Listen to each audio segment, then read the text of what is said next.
Yaani mtu gani yani ambaye unategemea kwamba aje kama wewe mpenzi wangu? Tokea umenitunuku gari. Wewe hivyo ulivyo umeridhika? Nimeridhika kabisa. Basi mimi kwa niaba yako natamani uwe na gari. Asante mpenzi wangu. Itakuwa ni jambo la heri. Au sio? Basi nadhani itakuwa sio kesi. Una mpenzi? Hapana, mimi sina mpenzi. Hauna mpenzi kabisa? Ushaye kuzaa mtoto? Hapana. Mtoto hauna? Sina, hivi kwa jinsi unavyoona. Huyo mpenzi labda huyo mtoto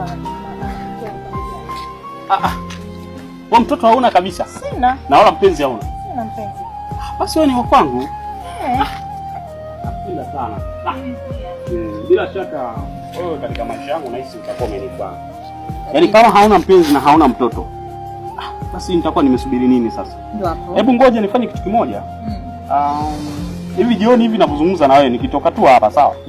Nitaondoka zangu showroom, nitapiga picha ya magari, afu nitakuletea zile picha zote, nitakuonesha afu uchague ni gari gani unataka ili kesho kama itawezekana, kesho kwa majaliwa ya Mwenyezi Mungu.